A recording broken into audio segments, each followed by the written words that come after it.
Créé en 2001, le groupe Actual Leader est une entreprise de référence sur le marché des agences d'emploi. 150 000 intérimaires accompagnés en 2019 et des actions en faveur des exclus du monde du travail font notamment la fierté de son président fondateur. Samuel Tual est cette semaine l'invité business. Samuel Tual, bonjour. Bonjour Clément. Merci d'avoir accepté notre invitation dans le fauteuil de l'invité business. Vous êtes le président d'Actual Leader Group, spécialisé dans la gestion de l'emploi et des compétences. 1,3 milliard d'euros de chiffre d'affaires, plus de 400 agences en France et désormais à l'étranger, 2000 collaborateurs qui vous accompagnent.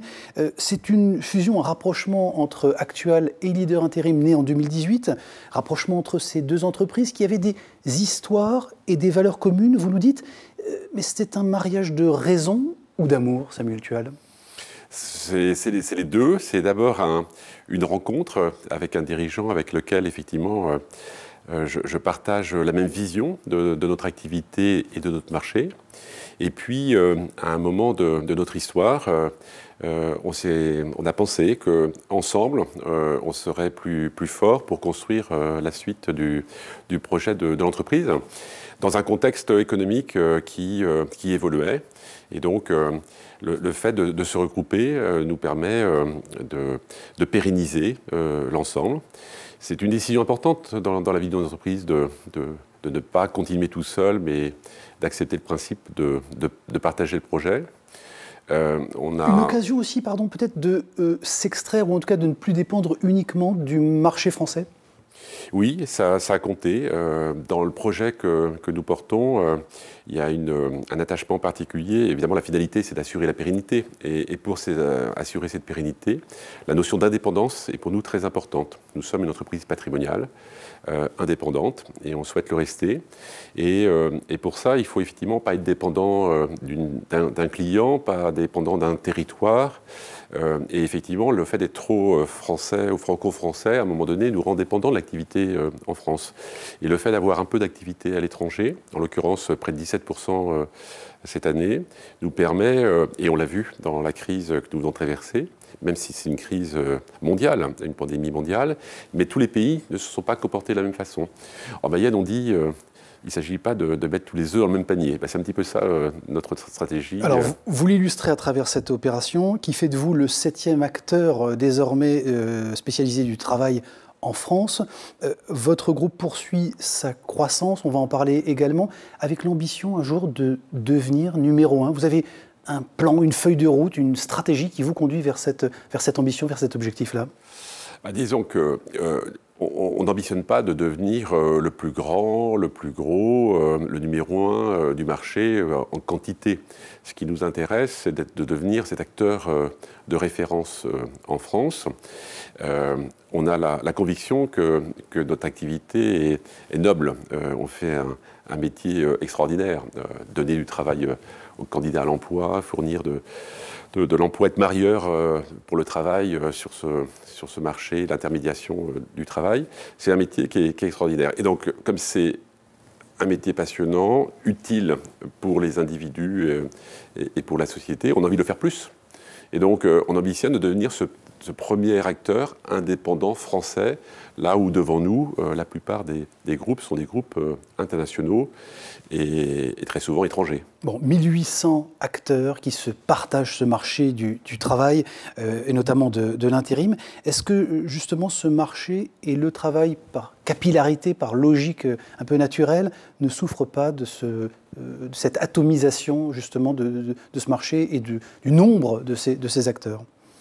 Il y a de la place pour beaucoup. Ça veut dire que le sujet du placement, de l'intermédiation du travail nécessite d'avoir des acteurs de proximité.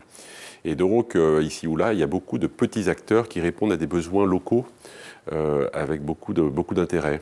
En revanche, on s'est rendu compte avec le temps que pour faire ce métier de façon très qualitative, il faut aussi avoir des moyens et avoir de la visibilité, des moyens aussi pour pouvoir développer des solutions techniques, technologiques adaptées aux besoins du moment est important. Et donc, il y a un effet à un moment de taille nécessaire si on veut aller au bout de la démarche.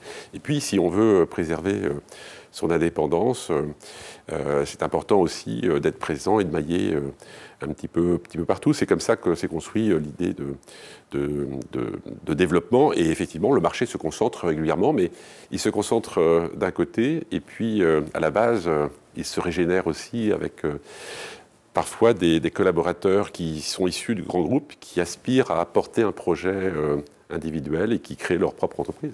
En 1970, Samuel Tual, il y avait 250 000 chômeurs en France. Aujourd'hui, il y en a quasiment 6 millions, toutes catégories évidemment confondues. Est-ce que vous n'avez pas l'impression que vous travaillez sur une denrée en voie de disparition, de manière inexorable et structurelle ? Non, on peut dire le contraire. C'est parce que le marché, le chômage est un chômage de masse, il y a de plus en plus de demandeurs d'emploi, que notre rôle est de plus en plus important. Donc le travail ne va pas disparaître selon vous ? D'apporter une solution. Non, le travail ne disparaît pas, il se transforme, il évolue, les conditions de travail ont évolué. Moi, je m'inscris en faux, enfin, je m'oppose à cette idée que le travail va disparaître. Je pense même, à l'inverse, que ce n'est pas souhaitable pour l'individu. Évidemment, on porte une vision inspirante du travail. Si on n'avait pas la conviction que le travail était important pour l'homme avec un grand H, on n'officierait pas dans cette activité. Mais je pense au contraire que le travail fait partie de la condition humaine et que pour se réaliser dans la vie, il faut réussir sa vie familiale et sa vie professionnelle et que le travail contribue assurément à se réaliser. Et donc, je trouve que tous ceux qui sont privés du travail, c'est une profonde injustice, et que ce chômage de masse est vraiment un mal français dont on ne peut pas se résigner, et il faut absolument travailler pour essayer d'apporter des solutions. C'est tout l'objet de notre activité. Pourquoi typiquement français, Samuel Tual ? C'est parce qu'on a eu des politiques passées, il y a eu différentes phase, mais on a connu les 30 glorieuses, où il y a le plein emploi, la croissance, après la guerre, a été vraiment un fil rouge de l'économie. Et puis on a connu depuis 1975 30 années très compliquées, que je qualifie même de 30 piteuses, où il y a eu des dettes, un comportement très différent au niveau consommation et de la destruction d'emplois massifs qui nous a entraînés dans une démarche de chômage de masse. Donc ça veut dire que les politiques menées, le coût du travail en France, a pénalisé l'activité. Et on se retrouve dans cette situation, mais c'est pas perdu, c'est-à-dire qu'on peut encore changer les choses. Alors dans cette situation et actuellement dans un confinement étape 2, est-ce que selon vous on est sorti de cette injonction contradictoire dans laquelle nous étions plongés au printemps, à savoir devoir rester chez nous, continuer à travailler avec les enfants à la maison? Est-ce qu'on gère les choses de la meilleure des façons aujourd'hui selon vous, côté gouvernement et côté des entreprises bien sûr, qui ont dû s'adapter? Alors on ne peut pas dire que tout va bien, parce que même si effectivement ce deuxième confinement est de nature très différente du premier. Le premier a eu comme conséquence instantanée, même si ce n'était pas le sens de la démarche, d'entraîner un arrêt total du pays. Donc effectivement le mot d'ordre « restez chez vous » avait été entendu et l'activité est tombée brutalement. Là, la nature du confinement est différente puisque effectivement il a été intégré le fait que les entreprises ont mis en place depuis 6 mois un certain nombre de protocoles, de précautions et ont appliqué à leurs mesures tout ce qui était possible en matière de protection. Et donc l'activité ne s'est pas arrêtée depuis une dizaine de jours. Et donc on assiste à effectivement une réaction différente, même si côté injonction contradictoire, tout n'est pas réglé puisque la question du télétravail, entre autres, qui est imposée massivement est difficilement applicable dans toutes les activités. Vous l'appliquez vous-même chez Actual Leader ? On l'applique pour partie, là où c'est possible, mais on a une activité aussi d'agence physique avec du présentiel qui est nécessaire. Et c'est là où il y a un petit paradoxe entre ces injonctions données par le gouvernement et la situation. Et donc, il y a encore du cadrage à faire dans les jours à venir pour que les choses se clarifient. Mais je crois savoir que les premiers résultats des politiques de couvre-feu qui avaient été mis en place, et à partir du moment où on sécurise la sphère privée, on sait aujourd'hui que ce n'est pas forcément sur la sphère professionnelle que la contamination s'effectue. Et donc, il y aura quelques ajustements.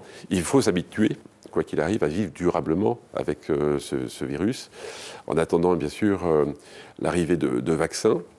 Et donc, je fais partie de ceux qui pensent que le stop and go et de prendre des mesures sans visibilité n'est évidemment pas la bonne solution. On préfère avoir une vision claire sur la règle du jeu qui nous est donnée, durable, pour qu'on puisse s'organiser dans le contexte qui nous sera donné.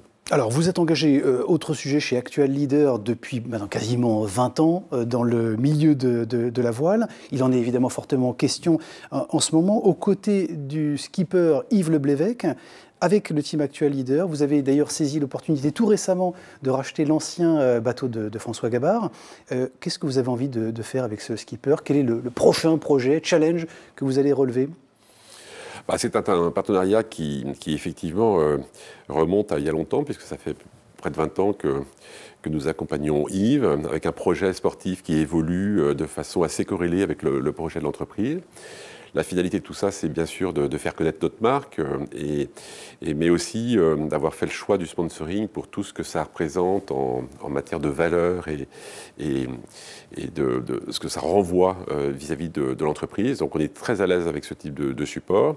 Et évidemment, avec un bateau de cette catégorie, on a envie de faire des choses extraordinaires, puisque ce sont des bateaux puissants, les plus rapides au monde.